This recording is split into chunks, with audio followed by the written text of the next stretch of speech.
Cinta itu tulus dan suci. Itulah yang Aditya rasakan. Walaupun ia tidak bersama sang ayah kandung yang seharusnya memberikan kasih sayang kepadanya, tetapi ia dapat merasakan kebahagiaan itu dari ayah sambungnya. Hari ini ulang tahun anak itu yang pertama dan bertepatan dengan usia kehamilan Tiara yang ke-6 bulan. Perayaan pun terjadi di rumah orang tua Arya dengan meriah. Arya dan keluarga selalu menunjukkan kasih sayang yang tulus kepada anak sambungnya tersebut. Aditya bahagia berada di tengah-tengah orang yang sangat menyayanginya. Tiara juga selalu bersyukur memiliki keluarga baru yang tidak hanya mencintai dirinya, tetapi juga Aditya. Ia merasa menjadi wanita sangat beruntung karena dipertemukan dengan orang-orang baik. Aditya sangat lelah. Setelah perayaan ulang tahunnya selesai, ia pun akhirnya terlelap. Arya dan Tiara memperhatikan wajah anak itu yang tersenyum saat tidur. Melihat senyuman itu, Tiara sangat bersyukur karena buah hati tercinta kini makin besar. Sepertinya Adit bahagia banget ya sayang. Arya menebak apa yang Aditya rasakan saat ini. Iya mas, tidur aja sambil senyum-senyum. Tiara juga sependapat dengan Arya. Aku sangat bahagia melihat senyuman itu. Oh iya mas, sesuai dengan kesepakatan kita, bulan ini kamu antar aku dan Adit ke rumah orang tuaku. Kamu tahu kalau aku ingin melahirkan di tempat ayah dan bunda. Tiara kembali mengingat apa yang pernah ia bicarakan bersama Arya. Iya sayang, aku pasti nganterin kamu dan anak kita. Arya mendaratkan ciuman di dahi Tiara. Aku juga udah pernah cerita, kalau bukan karena menghindari mantan suamiku dulu, aku pasti melahirkan Adit di rumah orang tuaku. Aku ingin selalu dekat dengan mereka saat masa-masa seperti ini. Aku juga masih trauma dengan kejadian saat melahirkan Adit. Tiara kembali mengingat kelahiran Aditya yang belum waktunya. Ya sayang, aku ngerti. Papi dan mami juga gak merasa keberatan dengan keinginanmu. Mereka sangat paham. Terima kasih mas. Tiara pun menyandarkan kepalanya ke bahu Arya. Arya sangat mengerti dengan keputusan Tiara. Ia pun tidak ingin menolak permintaannya.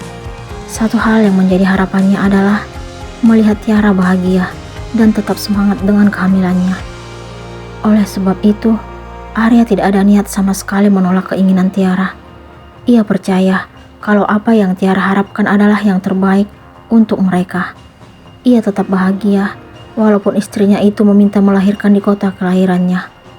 Sementara itu, Bayu sangat bingung di ruangan kerjanya. Ia masih sering mengalami mimpi yang sama dan bahkan makin sering. Dalam bawah sadarnya, ia selalu memangku seorang anak laki-laki yang sangat dekat dengannya. Akan tetapi, setiap ia menceritakan mimpi tersebut kepada ibunya, wanita parubaya itu selalu memberikan jawaban yang sama, pertanda Siska akan hamil.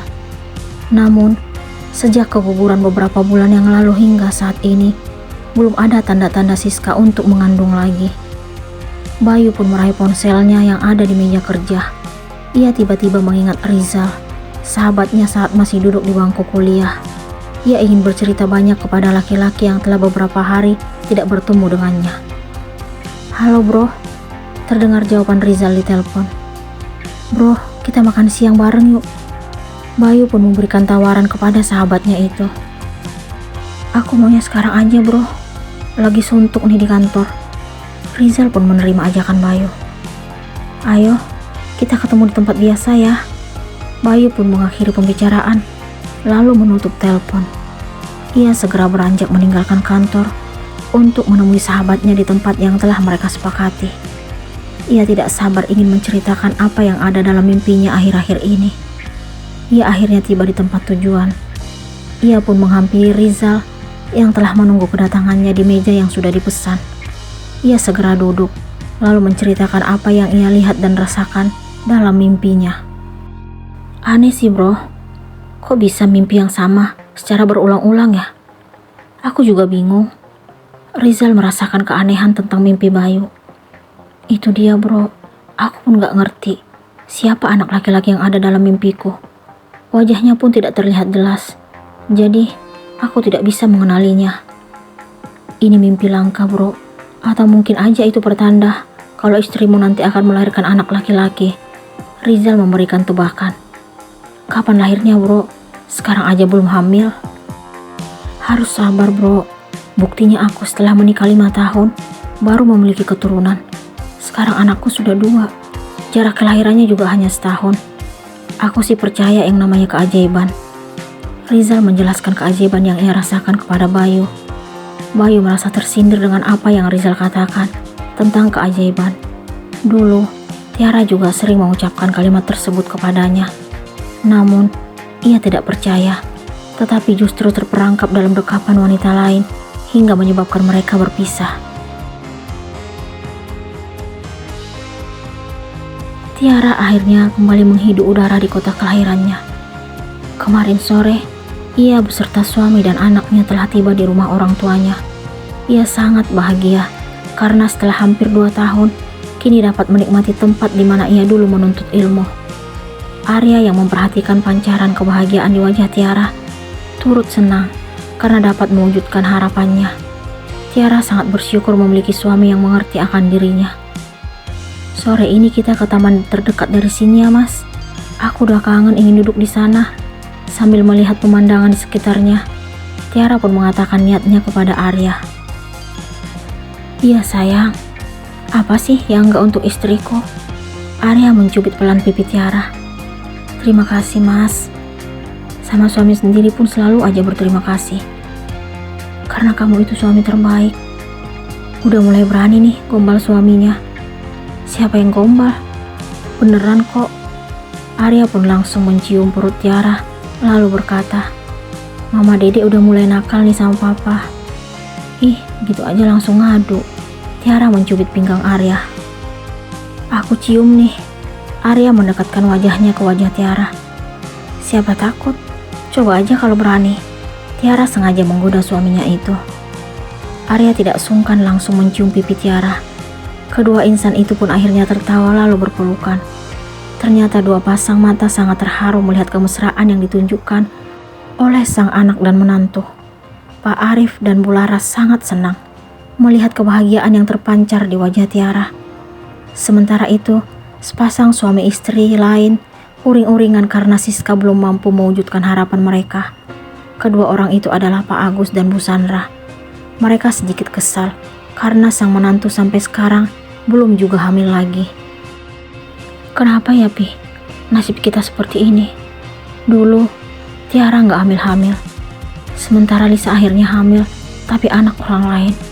Sekarang Siska belum hamil juga, setelah keguguran beberapa bulan yang lalu. Bu Sandra mengeluh di depan Pak Agus. Papi juga heran nih. Dulu juga Bayu pernah bilang akan berusaha mencari Tiara, tapi kenyataannya malah nikah dengan Siska. Untuk apa cari Tiara? Wanita itu nggak bisa hamil. Tapi Papi lebih menyukai Tiara dibandingkan yang lain. Terserah Papi deh. Bu Sandra kesal mendengar pengakuan Pak Agus. Wanita yang mereka bicarakan kini sangat bahagia duduk di taman bersama suami dan putranya.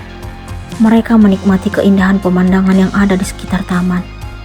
Tiara terpesona dengan adanya perubahan di tempat tersebut. Arya dan Tiara tidak menyadari kalau Aditya sudah turun dari bangku taman tempat mereka duduk. Kedua insan itu lupa kalau sang buah hati sudah bisa berjalan sejak usia 11 bulan. Aditya pun melangkah makin jauh dari orang tuanya. Tiba-tiba Arya tersadar dari keseriusannya bersama Tiara. Ia tidak melihat Aditya. Ia pun segera mengatakan hal tersebut kepada istrinya. Sayang, Adit mana?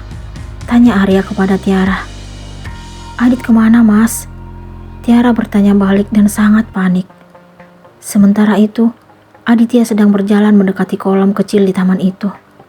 Tiba-tiba, seorang laki-laki yang sedang termenung menggagalkan apa yang ingin anak itu lakukan.